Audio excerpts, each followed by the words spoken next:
For the next part of the event, I would like to welcome our speaker, Puan Sri Mariam Parineh, founder of Viva Wallet, and our moderator, Puan Liliana Abdul Latif, the CEO of Beta Foundation.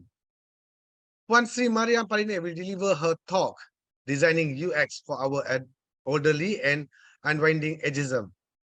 Please welcome Puan Sri Mariam Parineh and Puan Liliana Abdul Latif. Welcome, both of you. Thank you. Thanks. So do we start, Padir? We can, right? Yeah, sure, Okay. Puan. Okay. So let me just say Assalamualaikum and good morning to our audience this morning. Thank you to myHCI-UX Malaysia and KL-ACM for organizing yet another year of Fusion.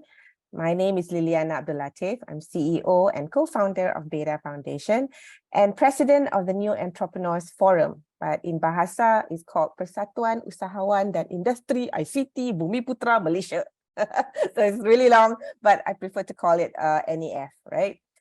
This session is titled Designing User Experience for Our Elders and Unwinding Ageism. Okay, so I'd like to mention that this session is very interactive, so feel free to ask questions anytime on that chat function, and we will do our best to reply. So I'll be watching the chat as I'm talking to Mariam.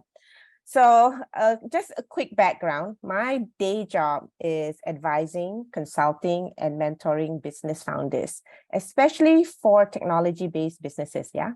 And I have been doing this actively for the past decade. And in early 2022, I had this great opportunity to work with this awesome group of female founders from Viva Valet. So Viva Valet is a US-based tech company that specializes in providing everyday assistance and support services for those who are aging in place. It is founded by two women, Puan Sri Mariam Parineh, who is based in Kuala Lumpur. And, you know, yes, we can get her if she's not too busy. And Ms. Jennifer Kane, who is based in Switzerland. The Valet team is very geographically dispersed with team members in Philippines, India, and Chicago. And recently, they launched their app and services in the United States. Yay! Okay. So we are super fortunate to have Puan Sri Mariam of Viva Valet this morning and away from her busy schedule. And we get to listen to her share her journey so far in designing a business focusing on a market that requires a lot of heart and giving honor to our beloved elders. So let's get this started. Mariam, please introduce yourself and explain what is Viva Valet and how did it all start? Well, hello, everybody, and good morning. I'm assuming everyone's in pajamas, and that's why the videos are off. And that's okay. I got dressed for everybody. No, not me. It's okay. We are geographical, as Lily said. And so we know what 4 a.m. and 2 a.m. calls look like for everybody. But I just want to thank the organizers for including me and inviting our company to kind of showcase what we've learned. Part of our ethos as an organization is to share, right? So happy to answer any questions and hope that you all will engage. My name is Mariam, and I've been living in Malaysia for 22 years. And my background is a strategist. I'm a marketing strategist by profession. I've been doing consulting for quite some time, and I've always had a customer-centric focus on marketing. So anywhere that we go, it's very customer focused. And I really appreciate the term that's changed in marketing to customer experience and the customer focus of that. So market position and the need of the customer has always been on the sleeve of what I do personally. Viva Valet is it's a passion project. And we desperately wanted to allow for older adults to continue to live the way they wanted. So most people do not want to leave their home, but they are forced to in the way the economies are now that are all digitized, right? So an older person that is capable of living at home can no longer get the services that were available to them because all those services are moving online. And I don't think organizations realize that they are actually embarking out older adults. So they feel as though they can't look after themselves or they don't have access and are making premature decisions that can shorten life on their independence. So we are very passionate about giving autonomy and independence back to older adults. Yeah. So Viva Valet started about 2.5 years ago. The idea came about around 2008, but it pulled the trigger in 2021. And it's been a wild ride ever since. I never thought I would be heading a tech company ever in a million years. And I cannot express how much this journey of understanding the tech and especially the UX experience has in fact impacted our business model and the way that we do business. And I'm very excited to share that with you all today. Cool. So what we're focusing on, I hope you get to tell the story of your grandfather a little bit later. But today we're going to really focus on designing a user experience for senior citizens. Now, I learned when I started working with you, the term senior citizens was always a problem, wasn't it? And can you tell us a little bit about how these names and labels can cause problems in, respecting our elders, right? And how, calling somebody senior citizens, actually exclude them from many things. And then we put them into a certain persona and actually forgot that they've actually probably had 70 years of experience more than you, right? So what did Viva Valet discover early on in your business about these names, labels, and process that may have created gaps in defining technology for an older generation? I could talk for 3 hours nonstop about this. One of the hardest things about understanding our customer was understanding what they wanted to be called. Yeah. And as a younger person, you don't want to be insulting. Yet, how do you find out? So you look at the terms that are already in the industry, and senior is the most. And I am specifically talking about the US right now, because as users change, like the environment and the culture impacts, right, how you address it. So senior used to be somebody who was 65 and above in the US. And that was generally the age of retirement was 55, and you would start getting discounts at 65, and you were considered a senior citizen because the age of death was like 70, 75. Yeah. Right. But now people are living longer, but because of business reasons, they're moving the term senior to 50. Yeah. So now you actually have 15 years where everyone's just a senior, right? And if you think about all the terminology that is used early in life, infant, newborn, infant, toddler, young child, adolescent, all these development stages, tween, teen, and then adult. So there's like 100 terms until you're 21 or 18. And then there's one term, right? Adult. And then all of a sudden you turn 50 and you're a senior forever for the next 50 years. No, can you imagine calling Madonna a senior citizen? She's like 60 plus now. She's like, she's active. Yeah. And what we learned was we really had to iron this out because we were talking about the older population. Right. And I hate to put a number on this, but I'm going to for the sake of conversation. I hate to put a number because I do believe aging is stage-based, right? Those 60 years that you live indicate better how different parts of your body might deteriorate. And it's different for every person. So there's no two 70-year-olds, 80-year-olds, 90-year-olds. Same. Yeah. But we were looking at like 75 to 95. So how do we call them out? Right, without insulting them. So we knew we wanted to call them the revered. So we leaned on our value system as a company, and we thought, okay, we'll call them the revered, but it was confusing. And we thought we'd call them, I think we landed, Lily, on benefactor. Beneficiaries. Beneficiaries, that's what it was. We landed on beneficiaries, and we thought, okay, but on a platform, you have to be like, you're the beneficiary. So when we did our ethnography, which is one of the most powerful and expensive things we did, we put cameras in the homes of 20 people for 6 weeks. and they invited us into their homes. These are 75 plus. And we did video diaries, and we didn't guide them. We just wanted to see how they lived. After this exercise, we had focus groups, and we just asked them, what do you want to be called? Right. And then we did client interviews, and we were like, what feels good? And what we learned was people that are around 75 plus, they don't care if you call them old. They know they're old. They're not the ones that are allergic to the term. It's the ones that are in transition to 70 that you're really offending.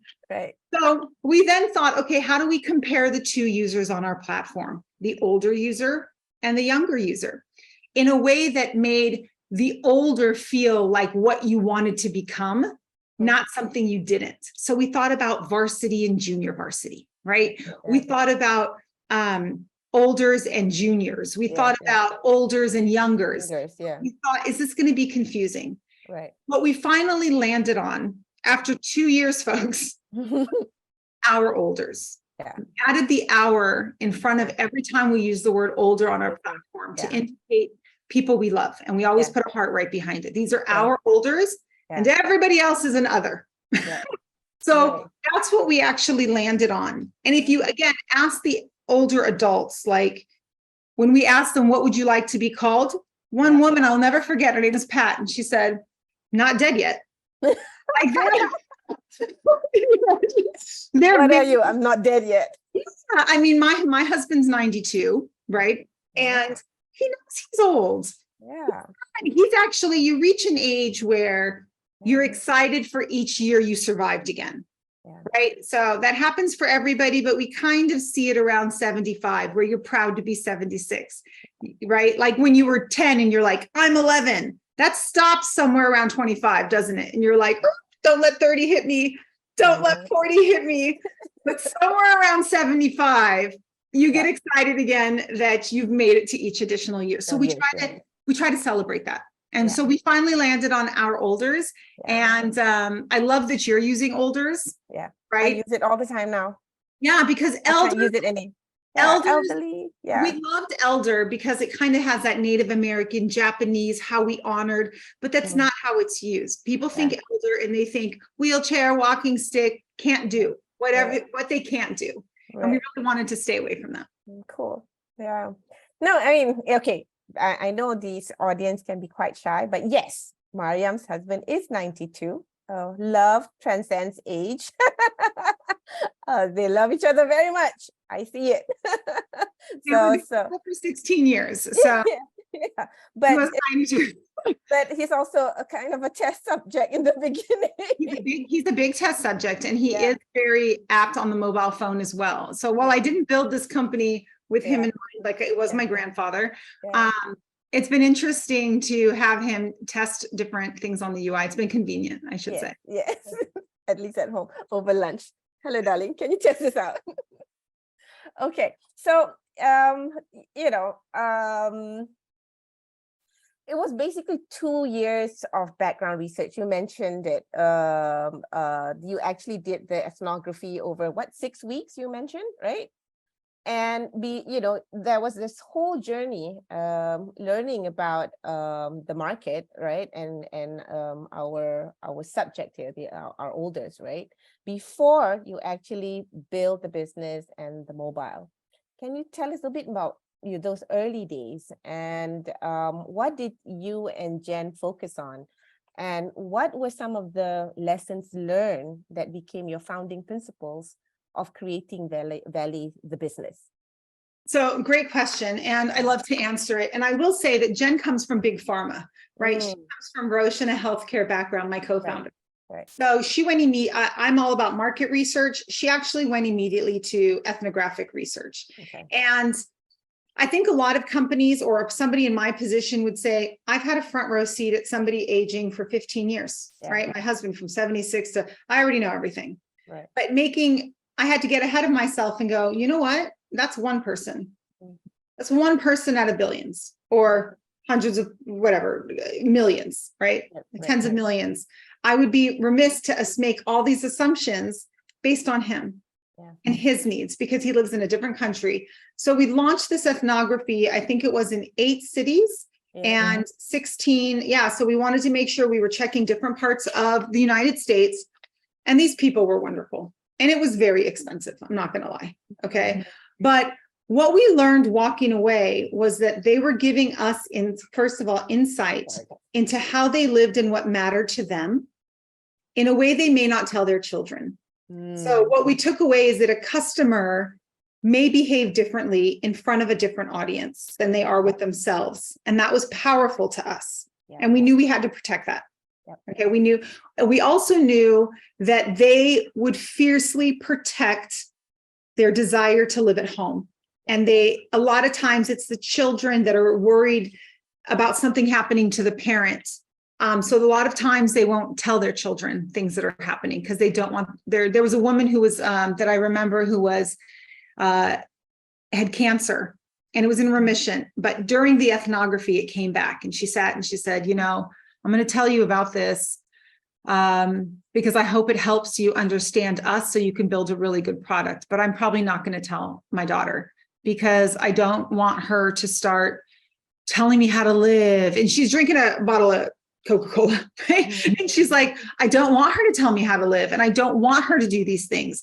So it transcends the idea of just a love relationship into what we call in Viva Valet, the right of self-determination for an older, right? I think we have some clips, do we not? Yes, we do. Okay, so this was a big insight. I think we'll show some of them just to give you an idea of how powerful it can be to watch these videos. I think the first clip has to do with their cognition and memory. And our objective was, we didn't guide the research, we just watched. Yes. We just paid attention to what lit them up, what looked like a struggle. And then we revisited them. So I want to show you this because everything in UX started with an intimate understanding of who we were trying to serve and what they were doing in the rest of their life, not just with technology. Right. So this video is going to be about 3 minutes long. I suggest everybody get the tissue papers because you will understand this and you'll see your grandmothers in it. You'll see your mom and dad in it. So I have warned you. Okay, hold on. Let's share this. Okay. Okay.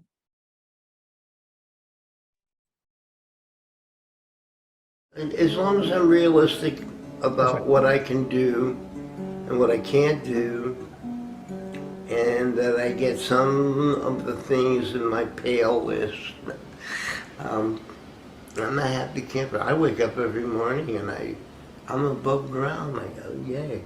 Aging well, that is the number one thing, keeping your mind. Once I start losing it mentally, I definitely don't want to live anymore. But I got that pride and that will. I don't allow them to do my laundry. I can do my own laundry. You get to taking stuff away from an older person. They ain't got no life because you done took it. And I don't want y'all taking it from me. Let me have my life. Just let me do it slowly, but let me have my life. Even though I got pain in my back, but I have to still do things.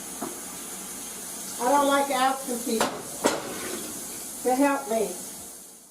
And when you're older, it's easy to build anxiety very quickly because there are things that don't come quite so easily as they did before, or new things aren't as easy to learn. So when things build up and anxiety builds, it's like, ah! I'm not supposed to have stress in my life. Ha ha ha.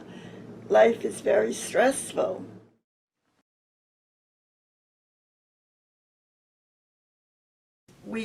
It went from being so concerned that maybe he's got a point and he has got early dementia to now that he's going deaf too. And he really seems to be. If she goes, then I have to take care of business. If I go, she has to take care of business. But we're not going to go together, and hopefully it'll be her that's left because she's in charge. She knows how to do everything anyway. I don't know what I'd do if anything happened to Lou first. I really don't want to go and live with my children.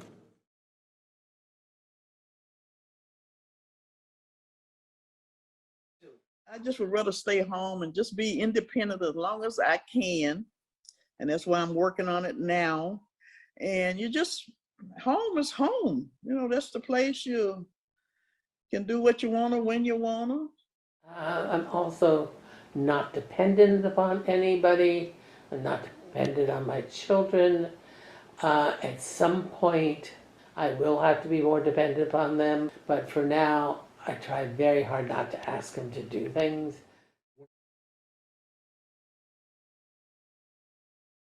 Woo, Yeah. makes me emotional every time I see it. I feel it. And you know, I tell my husband all the time about growing old together. But you know, looking at that video, growing old is not going to be, you know, it's easy to say it when you're young, but if you're just the two of you or just the lone of you, right?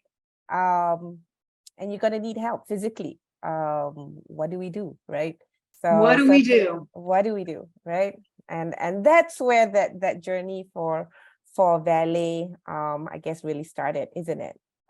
It is. We originally thought that we would either have a concierge or one of their children really avidly in the process in a tool interface. Okay. Going through, and we have thousands of hours of footage. This is just one small compilation. Yeah. Going through this process, we realized a few things. One, we had to be a value-based organization. Right. Two, we had to develop trust, and we had to honor what they were telling us, Right. not what we thought was best for them. Sure. And then we had to remember that, so we decided, I think it was at this point, that we said, okay, what are we going to promise, right? And we knew diligently that whatever we were creating had to involve them. Right? We weren't going to build for them. We were going to build with them, because we couldn't pretend at I'm 46 that I know this journey. Yeah. So I put on the top of a sheet with my co-founders something my grandmother told me. And my grandmother at the time was 92, and we were at breakfast, and I was living with her, and she was actually living with my father in Iran. And he was making fun of her, you know, she was eating very slow and eating very little. And he was just jabbing at her a little bit like he would normally do. And she turned around and she said, laugh it up. She said, but I will not become you. You will become me. Oh, and that stuck. And we use that as a guiding light. Yeah. Here it is. Like, here's a Post-it right here. It says, we will become them. Yeah. Right. And we use this in our organization. We build for a world that we want to age into. And we got to keep remembering that, like, just keep asking, you know.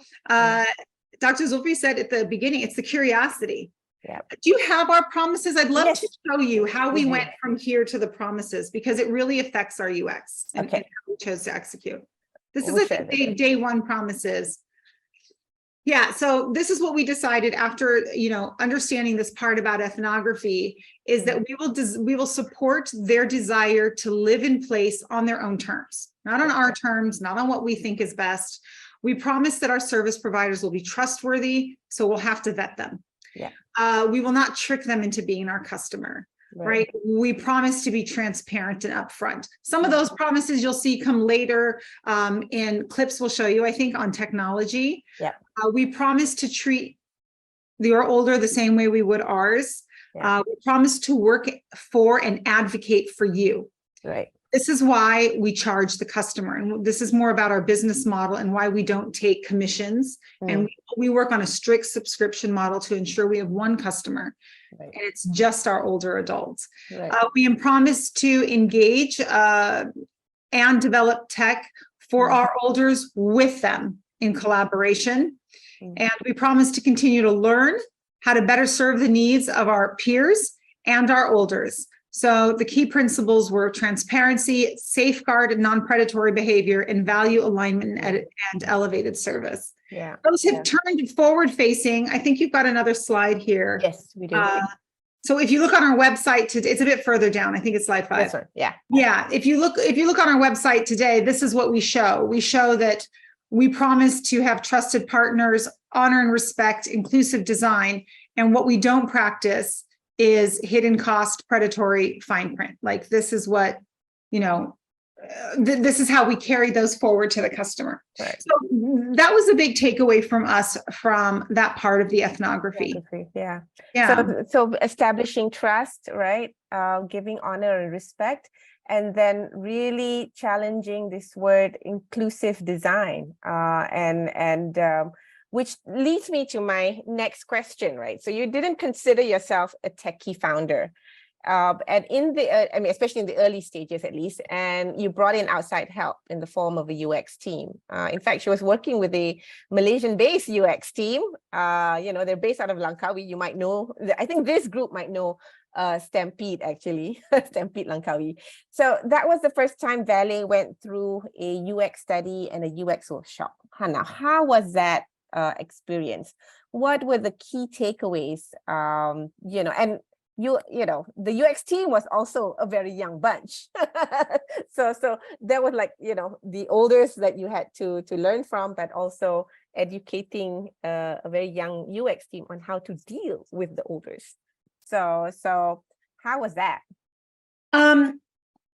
It was a great process, and I'm glad we did it. And it was hard, I think, it was hard as a non-tech person to spend that money early. Yes. Right. We realized through the process that for founders of a startup company, nobody goes through this process. Right. Because what's in place is generally how are your existing technology and uses being used, and how do we enhance the user experience? So a lot of corporations, internal apps, businesses that are already running that want to improve, but not a from scratch model. Yeah. And so we had to work really closely with the team, and I had to learn not to be afraid to challenge the process by which they were working. Yes. Right. Yes. So we definitely had to, it was challenging to dump a lot of the features to focus on one. That's always a challenge from somebody outside of tech, to focus and be like, pick the one you want to start with, minimum viable product. Nobody wants to use. Yeah. So I remember we were, trying to select out of 20 types of services, how can we chunk them all and then whittle it down to 5? And then finally for the UX workshop, we were just looking at one service. How do we even give booking for cleaning? And I remember we all had our assumptions, because in Southeast Asia, we're still used to all these apps for booking and cleaning and whatever, right? And we had to throw it out the window, because when we're dealing with elders, it requires a lot of patience, and we had to show patience into the app also. So that was interesting, Mariam. Listen, I know you're still sharing screen. I don't know if you intend to do that or not.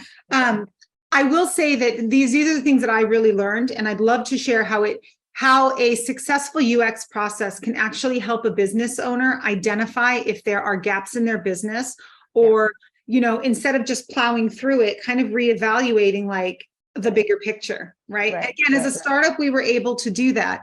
And the challenge again for us was, we knew we weren't going to market initially directly to the older, but we did not want to launch a company that was not inclusive. So we were going to have to go through the process of designing for older adults. So our entire UX journey was just for our older customer, not our adult child customer. So it was, I think, through the process of them interviewing, they got it through it wasn't the design sprint, it was the customer interviews, I think it is before, so they get to see how does the person, use the phone. And you've got to remember that this was, our customers were in the US and our UX team was in Malaysia. So now we've got to get our olders on a Zoom, which is its own challenge, to participate in this. And it's not face-to-face. So there was challenges with finding the right people and getting that done as well. Correct. But go ahead.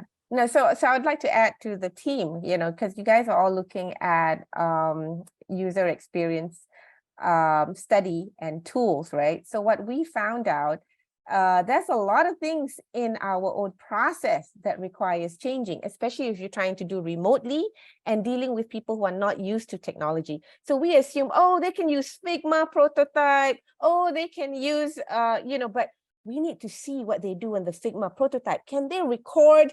Oh, there were just too many instructions, right? There was a lot. Yeah. We did get through it. And I will Right. say, one of the things I learned about the process that carried on into our business Right. was that we were going to have to train Right. everybody who came in contact with our customer. Right. So our design team, our UX team were lovely. But the minute I saw them, and I would watch the interviews because we could log in, Yes. I would be watching them, and I had to cut the interviews. Right. I had to cut them, and I had to regroup the team and say, this is not how you speak to an older adult. Yeah. Yeah. I had to educate the UX team to really understand our customer, Right. even in interacting with them, so they could get the most out of them. Because I would Right. see our older adult shut off. Right. Let me explain what I mean by that, because this is part of how to be very inclusive. If you talk to an older adult as though they're a 5-year-old child, which a lot of people do, and it's out of kindness, it's not out of disrespect. Right. It's how we're like, oh, is everything okay? We're going to help you with this today. The older adult will eventually give up their independence and just kind of fall into that and just Yeah. start kind of answering. Yeah. If you approach them like they are a peer, but maybe need a little more time to recall information, Right. a little bit more time to respond, Right. and you speak to them the way you speak to everybody else, you will get more out of them. Right. You'll get what you want because they feel seen and trusted and understood and safe. Yes. So we had to go through that, role-playing exercise, and then we got some really great stuff, especially when we went back and tested it again. Yep. And our bar was ease of use, if you remember, Lily, right? Right. We Right. want something easy to use. We all thought that was going to be a series of buttons, right? In a Right. series of orders, Yeah. that now the customer was going to know what to do. Right. And just to give you an idea, Yeah. we had 4 services on our platform. I think we tested cleaning, Right. Figma. So Yes. how would an older adult order a cleaning service on our platform? That was the user experience we were testing out and building for. All right, Yeah. just to get everybody on board. Yes. And, we did the sprint, which was super fun, right? Right. 8 hours a day. Yeah. I had 2 COVID, weeks, I yeah. remember. Right. Yeah, it was nuts. Yeah. And, I loved the process of seeing everybody sketch so fast. And Yes. it was a wonderful, wonderful high stress process. And then we tested it with our users, right? So Yeah. this was another defining moment for our organization, was to get the users back on Figma remotely. Remotely. And for us, we did not understand what UX was trying to prove. Right.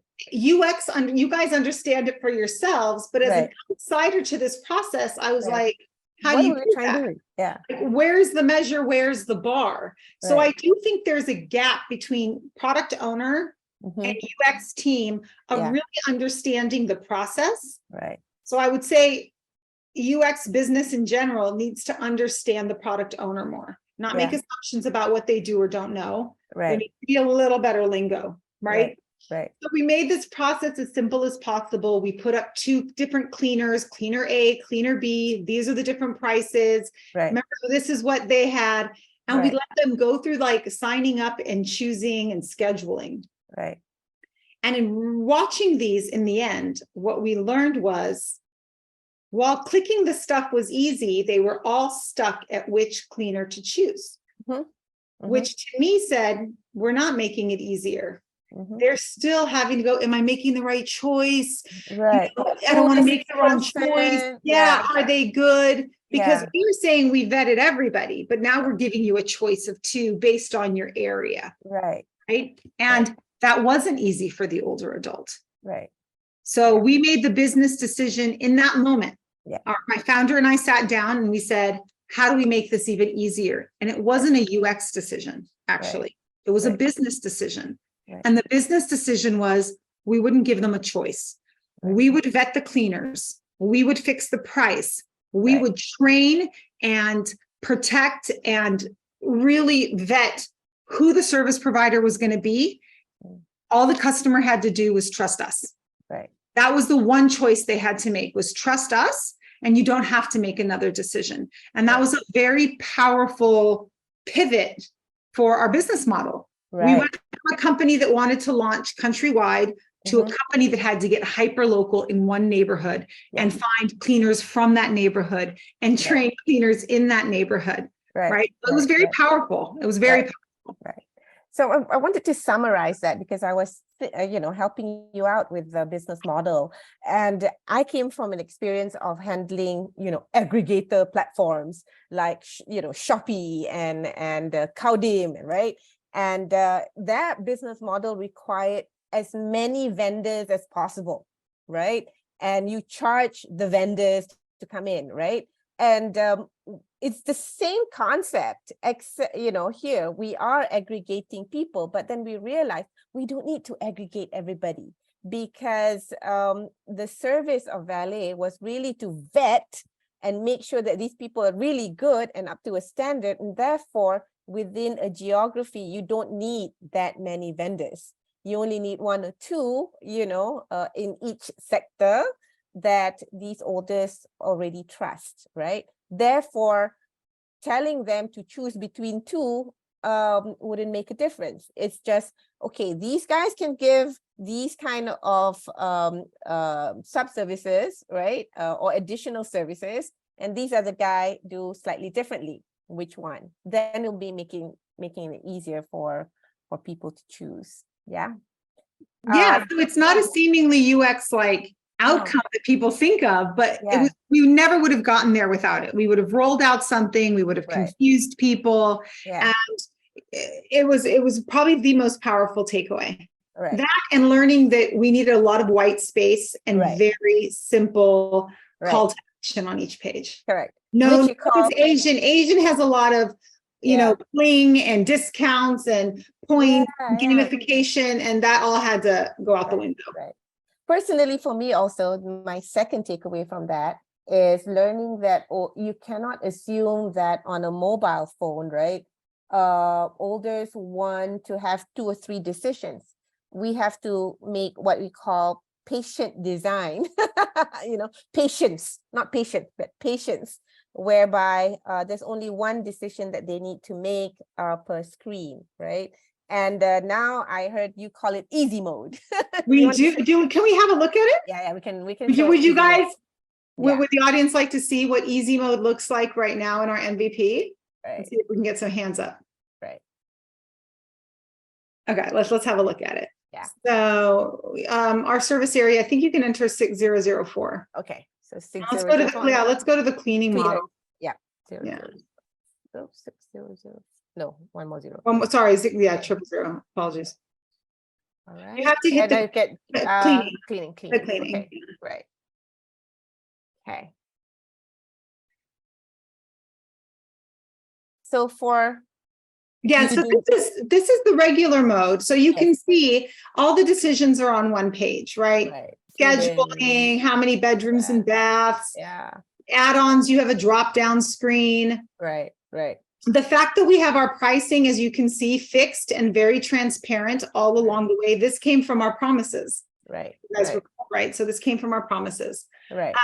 Now, if you be so kind as to hit easy mode, look what happens here. Right. You go to easy mode. It's not one decision per page, Lily, but what we did is we cognitively mapped out where decisions are made in the brain. Right. So we put all the decisions that are easier as you age and as your brain ages.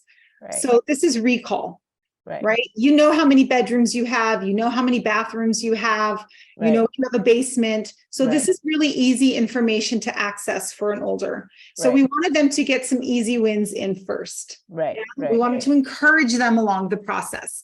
And we tell them this choice affects price. You can see kind of the components that are based on our value system and our promises. We make it very clear that they know what's coming next. We really try to put the labels on things, like even if you see the change text size, we had to remind our designers not to just put big T, little t. We all in the computer world or that use it know what that is. Somebody who's not literate doesn't know that means change the text size. So we just spell it out, if you will, right? We're like, we'll say it. Yep. We didn't Yep. just put an arrow for next or back. We articulate it. Correct. If you go to the next screen, Okay. this is again in easy mode. Okay. These are some Yes. of the choices that we made. So now they're choosing the service that they want. And now that's all they have to think about. If you could just Right. scroll up a bit. Okay. And the pricing is transparent. We've given them two choices, a Right. routine cleaning or a deep cleaning. Cleaning. Yeah. Yeah, a quick description of what that was. We let them know how we got to the prices, Right. certain add-ons. We let them know it's optional. There's no Right. predatory behavior here. They don't have to choose it. And if Right. you look at the bottom, as you change or add things, it Yeah. adjusts the price. So you Right. know all along how to manage what you're spending, Right. Right. right? Right. Right. Right. And if you just go one more screen over, Okay. this is one of the areas that we're very excited about that took quite a long time. It was how this was going to be the hardest for them was Right. scheduling. Right. Several reasons. We learned in our ethnography that it's hard for an older person to remember what today is, Yes. right? Their days bleed into each other. So if you look at the very top, it tells you exactly what day it is today. And I really wish, note to all of our UX team out here, our developers, this should always be on every app, older Right. person or not. Yes. I'm so tired of clicking out of my phone screen to see the date app to be like, oh, it's the 17th, and then going back. They should just Exactly. put it everywhere where you need to have a date. Right. Tell them what day it is, and Mm. then we make it really easy for them to just choose the next thing that's available. Right. Right. So we're very happy about this. Thank you for sharing it. Yeah. Okay. Thank you for sharing it, Lily. So Right. we combine Love not just easy buttons, but the cognitive, Experience. the cognitive and mental experience to make Right, it very right. encouraging. Right. No, and I remember, even doing the scheduling was not easy because we're so used to, oh, here's the calendar, pick and choose. No, it's not about that. It's how do we make it so easy? And I guess this is the same principles that you've discovered dealing with oldest is pretty much usable for people our age too. The adults, the younger adults, right? So okay, so you had to break a lot of rules. That's what we learned from designing the Viva Valley app, right? A lot of de facto rules were chucked out the window because it just won't work if we want olders to be comfortable with technology. And maybe we got a little bit of time for that video, Mariam. Yeah, the one when we talk about breaking the rules, I think it's important to understand that this isn't an error in UX, but what we realized is that everybody assumes, and I think if there was one assumption I would encourage every UX UI person to throw out the window is that just because it already exists, that everybody knows what it is. And we can just use it. So that we had to compare our values constantly, have our values of the organization. And just so you know what those are, do you have those values? Yes, we do.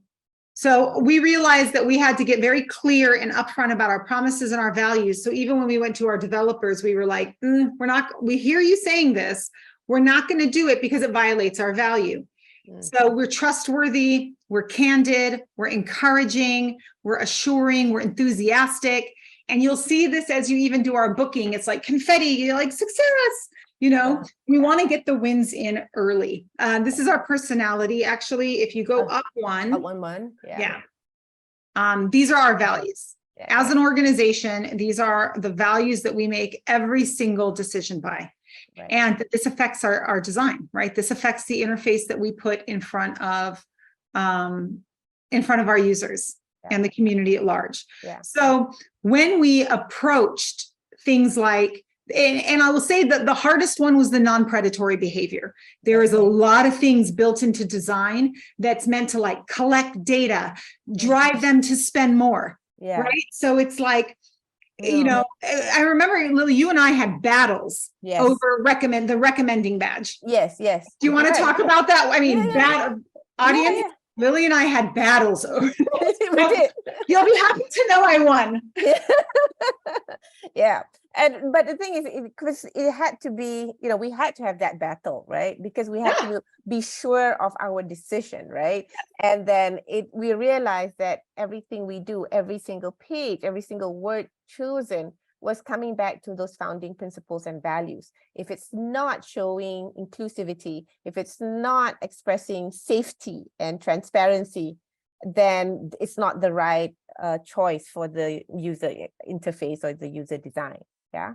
Correct. And these do change with different users, but when we talk about inclusivity, we are talking about special groups of the population. Right. And those special groups, if you're working hard to address their needs, you can't always be operating with tools that are predatory. Right, that are always pushed to push them to make a decision, right? Lean to the one that like we make more money, lean to the subscription, lean to this price. Right. Grab is so guilty of this, folks. Right? They're like, oh, do you want your food to arrive 10 minutes earlier? Do this one. Or do you just want your food to come whenever and you still have to pay just one ringgit less, So it's this kind of predatory behavior that we had to really pay attention to. Right. I would say that the largest for seniors, for our market, it is the password situation. Oh, yeah. Oh, yes. It is the password situation. I will say that this is where we really took a departure. Yes. Right. We decided how, the hardest thing, and maybe you can show those videos so audience can get a good understanding of and we'll come back to the password. Yeah. Okay, let's do that. Okay. Share screen, share sound. Okay, let's play on this. Just a few seconds. My daughter and Dave and I would text each other while we were watching the game when there was a certain play, but I just got a new phone and for some reason I can't get emails from them. I gotta get that fixed. I don't know what the hell. It's text messages, not emails. Text messages. One of the things that I had to take care of today was to call Heidi in my internist's office to get me back on my Follow My Health app. We use the same email and it wouldn't allow me to put in a new password for myself. Thank heavens there are people in the world who can help. You sure it wasn't in a group text? Is she in a group text where she's saying? She might have been a group text for the school picture. That came to all of us girls, Mom. So then go to that group chat and it should be in there. Which one? Probably this one. There we go. So that's another group chat. So you've got more missed messages. And everything I do for organization is on paper. Here is my list for when I go out. Here's a coupon for when I go to Walmart. I've got everything written down. Why did you get Alexa? My daughter bought it. She didn't buy it for us for any specific reason. It's just, gee, here's this thing You might know it. that everybody's using and you might like it. Alexa, set timer 30 minutes. 30 minutes. Starting now. Oh, okay. So she's That's what we use it for, timer. a timer.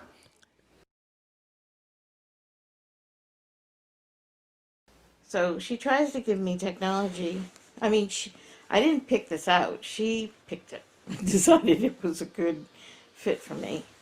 All of these things, my daughter's convinced this is, the cat's meow, and I should be so happy that it's so much better than the one I had. And this is just what I need to, write every day. And I don't use either one of them, and it's a terrible waste. Like looking at my tablet, I get recipes because I like to bake. When we have a breakfast get together, I look at breakfast recipes. There's some very good recipes. Sometimes I spend all day looking at this. I used, I believe, everything I need. I could not get along in this society without having a computer. My children blessed me with this phone 2 years ago. I don't like it. It's an iPhone. It's complicated. I'm computer illiterate. I'm trying my best to get there. So I take baby steps in learning. I had to try to learn how to use a tablet today. I'm not a person that loves computers or anything, but I just wanted to learn how to work a tablet. We just got a new computer. That's the old one, which we have to recycle. Trying to keep up with all of our technology. We're going to a robotics show. Robotics, I think, are a very important part of our lives. As we get older, the importance of robotics will be dramatically increasing. What they can do. Let's see what they can do. Oh, thank you for that share. Yeah, a lot. Yeah. So I guess everybody should take note. Technology is hard, at a certain age. It's going to be hard for us because, with AI, robots coming into our lives, I don't know what kind of technology that I have to grapple with, 20 to 30 years from now, right? Absolutely. But notice how they don't give up. Humans don't give up. If they're interested. Yeah, older people know they want to do it. And you'll notice the lady with the recipes, right? She was the same one that didn't want to get on her health app, and that was frustrating. But the minute it was something she enjoyed and wanted to do, then she's willing to put in the effort to learn it. Right. So that's kind of what we learned also, is how do we turn our business into something they want, not something they have to do. Right. To give them that chance. I like that there was this one phrase that lady was saying about the iPhone. My children blessed me with this phone, but I hate it. It's so hard to use. It's so hard to use. But she is trying. And we've been holding free cell phone tech classes in our market area for quite some time. But we did learn through just all of our UX design that the password authentication, this whole OTP, this is just a bunch of two-factor authentication. Oh, wow, my God. And we kept going back to our promises and our values, and we kept hitting the wall that says, well, this is how things are done. You need the security, you need the privacy, you need. Yeah. And there's no other way to do it, right? Yeah. And I said, well, can't we have I know you and I, Lily, talked about different types of passwords, which we're trying to get to, right? Pictorial passwords, color and pictorial, which we are building out. But for even our pilot, I thought there's got to be a better way. What if we just let them use whatever password? What's the worst that can happen? And everyone's like, oh, well, somebody could easily understand what it is, and then they can go into the account and they could just order a bunch of services, right? They can't get the credit card, but they could order a bunch of services. So I said, well, what if we locked the serviceable address? Our older person is living at home. If we lock the serviceable address, and as a company flag, if 30 orders for food or cleaning or whatever, why don't we go the extra miles in organization instead of constantly putting the burden on the customer? And so that's what we've decided to do. But again, I think there's a lot of oh, this is how it's done, push through, and you lose accessibility. Right. You lose the inclusivity. And that's right out the gate. That's just set up an account. Exactly. We talked about this with registration. How long are we going to let them in? Right. We were told, make them pay before you let them in. We let them in anyway, because we want them to see and engage with it before they do it. So for us, that was really, really important. Is to change the labels and to fix the passwords and to do our job to make it easier. And rethink security, because passwords does not mean security. Security means, if somebody else was taking over your account, then it's going to go to a different serviceable address. So we lock the serviceable address, because we know olders stay at the same place for 20, 30 years. yeah, if there's a change where, the concierge will come in and ask, it's like, have you changed your address? Then Right. we'll know. Yeah, that's the one we locked. And I will say Yeah. this also. We also designed in a way with colors and everything else so that if somebody needed to call them on support, they could Right. easily refer to the different parts of the screen. Sure. So if you go and you watch it, you can actually see like the green buttons, the red buttons, like we used color and shapes in a way that would be easy to refer to. So even if they did need help and even if they needed to call our service, it wasn't, oh, we'll just do it for you. We could easily walk them through the process. Right. Yeah. So Mariam, you said, there's nothing to talk for 50 minutes. I did say that. I did say that. So we could be talking about this for hours, and we're already at 9:50. So we got about 10 minutes. So I'm going to allow questions from the audience if there are any out there. I know Azizi works with robotics. Right? So you might want to ask some questions. Ask away, right? And yes, Valet is looking into those things. It's not just going to be software, but also hardware, but a little bit down the line, right? Absolutely. Yeah. Absolutely. Yeah. And I will say also does somebody ask? Sorry. Go ahead. Hello, hi Mariam and Liliana. I'm Husniza from UUM. Yes, hi. We're the same lab with Azizi. Okay. So just like to rewind back to when you said that you spent 2 years just doing the understanding and empathizing with your oldest, right? Mm-hmm. So I had this opportunity talking to one of our major bank in Malaysia. Mm. They have this new center of digital experience. They just this center is just a new one where they wanted to look at how they could somehow transition from just online banking to, no physical bank whatsoever. The bank is in the cloud, those and that. And coming from rural area myself, I'm a kampong person.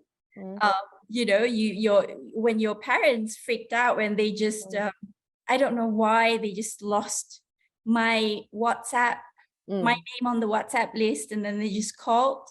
They just don't know how to get it back on the WhatsApp. When you're dealing with these challenges from the rural areas in Malaysia, I'm not talking about the US, because from the video, I think they're a well-do, group of elders. But when you're talking about these rural elders in Malaysia who are underserved, who went to the bank and still struggling to use the ATM. And because some of my cousins are working in the banking industry, they had to go help them out. Yeah, help them out. And then some ethical issues bridges there, because they need to tell them the PIN number. So it's not supposed to be done, but it had to be done because nobody is assisting these oldest people. So when you want to move your physical bank to this kind of cloud banking where you don't have physical banks anymore, and I started to ask them about how are you going to tap into your customers who are probably largely the kampong people. So when I saw your approach of diary, the video diary, I do not know, do you think it will work in our context, in our rural areas? They don't have internet for sure. So probably they have to record it somehow, and then we have to collect it. And then what are your recommendations? Because you have been working with a long time with the elders. What are your recommendations to tackle these issues? Because banking, I think, is serious for everybody, for the fathers, for the elders, for the children of the elders who are not living together with them. So how do you want to keep that inclusivity alive while designing for these group of people? How do you want to make sure that all the security and everything is not breaches while you are offering that kind of cloud banking services? I mean, this is not happening yet, but they are planning to go towards it Mm. for the banking industry, not just this particular bank, but also the other, Also other banks, yeah. industry. So what are your recommendation and That's advice? a great question. Yeah. Thank you. Such a great question, and I would love to answer it. First of all, I absolutely do think that ethnography would help. Right, I absolutely do. And what you're looking for is where in their actual life, like if the problem is a password or if it's an understanding, what do they already understand how to do? Yeah. What are this group of people? You're going to see patterns.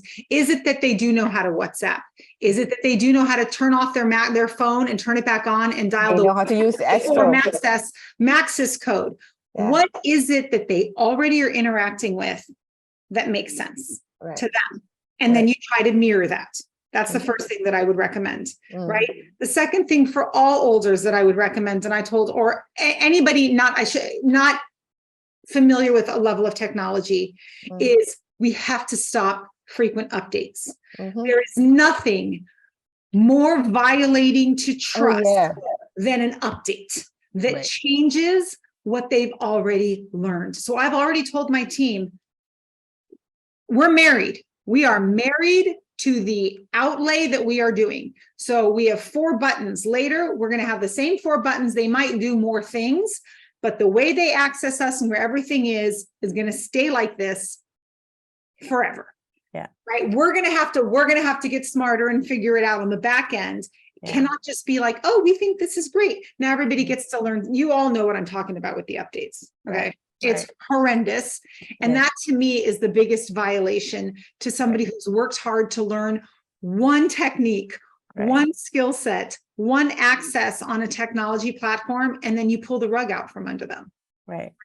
So I think that's really important too. I do think that when you talk about low access to technology, I think a company has to ask themselves, why am I here to serve? Who am I here to serve? How do we get there? If they're just asking themselves, this is our online banking, how do we get them to use it? That may not be the right answer, right? That might not be the right question, excuse me, right? You have to go back a step to say, who are we serving? Do we care about this market? Because the answer might be no, which is terrible, but they might as well be open and upfront and give this opportunity to another organization. Don't make the person feel bad because you're not willing to do the lift. Right. But I would remind everybody that that is a relationship. A business, a banking relationship is a relationship. This is a long relationship. So people aren't going to keep getting younger and people go, oh, well, these people are going to, let's say, die off and everybody else knows how to use tech. No, they don't. And I'll tell you why they don't. Because tech will always change, right? We're frustrated to access the technology that the 18-year-olds now do, or like for us, it's too many steps. We want it the way we remembered it. So our patience shrinks to also learning new things. That's never going to change. Right. So as people that are building get younger and younger, and the people that are older are going to follow what they use the majority of their life. This rapid increase and turnover of how tech is done, it's going to have a shelf life. Right. So inclusivity is and accessibility is going to be the name of the game moving forward. Right. I 100% encourage people to get on the ground. I encourage all of you guys to put a presentation to this company that says, hey, we'll go and do this and figure it out, because it will apply to all banking institutions. Yeah. And I suggest you also even building out special apps for, the olders, special apps for the, physically challenged, because why lump them all into the same MAE app? My mom only used 2 functions on MAE. It's the same 2 functions she used on the ATM machine. Why give them MAE? And maybe just give them like an easy mode, right? Like an easier way to do it. I know with HSBC banking on the phone, right? It's you record my voice as my password. And so every time you call, I no longer have to remember my phone pin or this pin, or I don't remember anything. I just have to say my phone is my password. So a company that can lock the phone number to the account number, to the voice of the person doing it, and maybe make them just a phone call, Right. Maybe they text somebody from that phone and say, I want to do a transaction. And they call them and they make the phone call. And it's geotagged to that location. Like you have to be in your house, for example. Right. As long as you're in your house on your phone and you text us, and your location is on, then we can give you a call back and we can just ask you this. Look how much we just took out of the way. Right. So I think there's definitely ways to do it as long as an organization is willing to explore and hold that burden, not make it the customers. Some burden. Yeah. Okay. Wow. It's 10 o'clock. So we only have one question. So I don't know whether Azizi and Dr. Zafri, will allow more questions, but I know the schedule is packed, right? Yeah, Miss. So, we'll probably have to end it. Yes. Yes. So, okay, Mariam, last words. What advice can you give to these aspiring, UX practitioners in this? And just don't make assumptions. Throw your assumptions out the window. So every time you approach a new product, a new customer, throw your assumptions out the window. And also, if the product owner is not actually the customer, don't be afraid to ask those questions of the product owner to make sure that what they're directing you is really what the customer needs. So your ability to go that extra step in understanding the customer is going to get you to create a user experience that goes above and beyond. And for accessible communities, I would also really pay attention to updates, folks. So thank you so much, Puan Sri Mariam. It's always a pleasure. I'll come by to your house and we'll hang out. 100%. And thank you, myHCI-UX Malaysia, for allowing us to share this, this experience with Viva Valley. And I hope we've been helpful to the audience. Thank you. And you have a great weekend. Have a great weekend, folks. Bye. Yeah, thanks a lot.